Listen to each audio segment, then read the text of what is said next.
There is a modern-day gold rush happening as we speak. It's a digital Wild West where fortunes are being made every single day on YouTube. But like any frontier, it is absolutely packed with opportunity and some really serious hidden dangers. We're talking, of course, about the world of made-for-kids content. So take a look at this number. What do you think that is?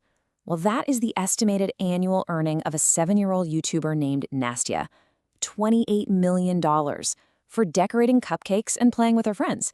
This is the incredible, almost unbelievable potential that has creators flocking to this space. So first up, let's explore the allure of this gold rush, right? Because on the surface, it looks like this simple billion-dollar playground where these kidfluencers are striking it rich with content that honestly seems almost effortless to make. And Nastia is far from alone. I mean, just look at Ryan Kaji, who's right there next to her, pulling in an estimated $27 million.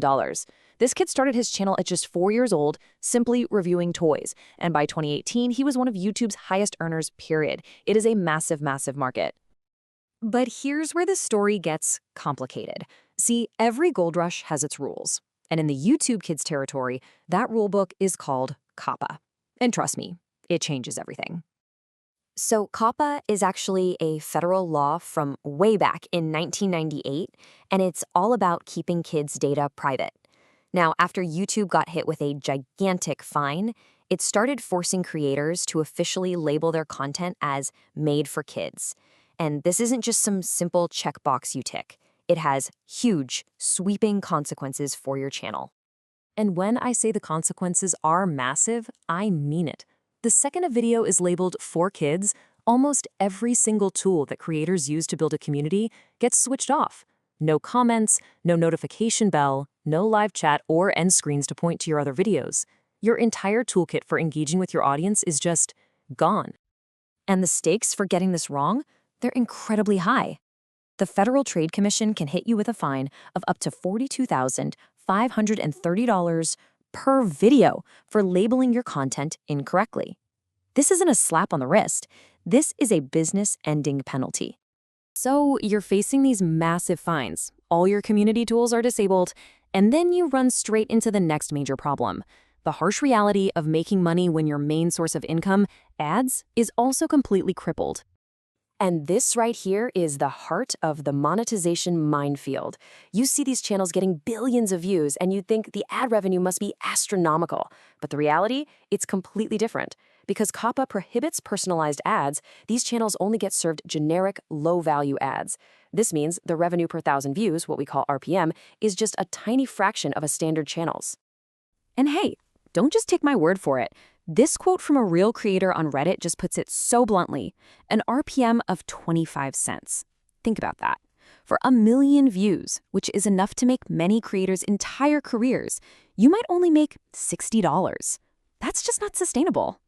So if the ads don't work and the community tools are gone, how in the world does anyone actually succeed? Well, this is where the modern playbook comes in. Creators have had to become absolute experts at crafting content that is, for lack of a better term, algorithmically irresistible to kids. And believe it or not, there really is a formula to it. It all starts with a topic that parents approve of, but kids absolutely love, like learning colors. Then you need a powerful visual hook in the first 3 seconds. We're talking bright colors, dynamic action. Next, you add a simple, catchy, trending sound. And finally, you master the loop, so the video's end flows seamlessly right back to the beginning, encouraging endless replays. This formula, you'll see it across all the successful formats.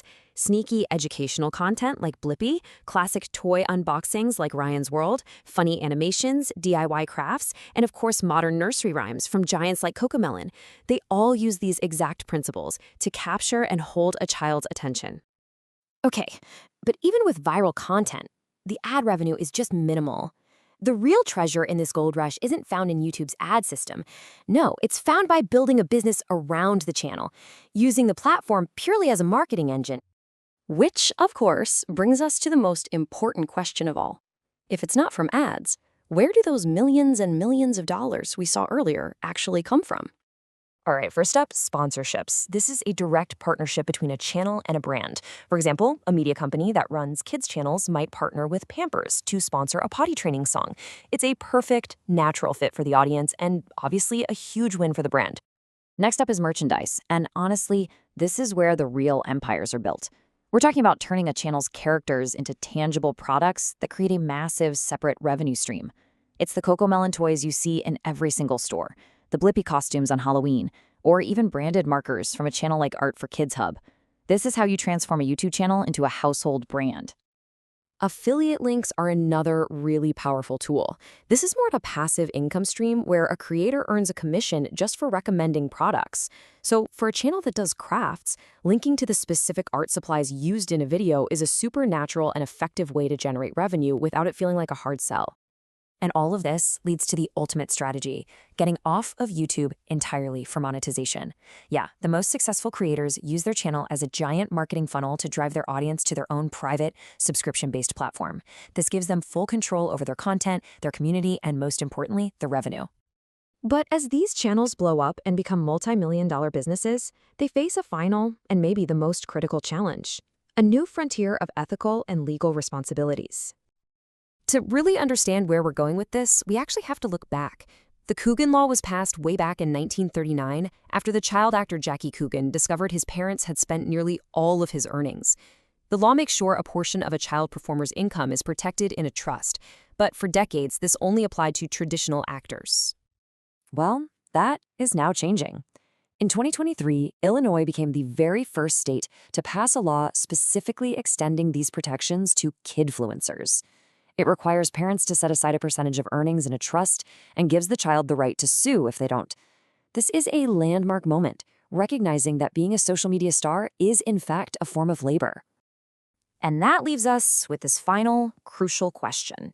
In an industry that is built on sharing the most intimate moments of a childhood, from first steps to family vacations, who really owns the content? And maybe more importantly, who owns the profits? The YouTube Kids Gold Rush is absolutely booming, but the laws and the ethics are only just beginning to catch up.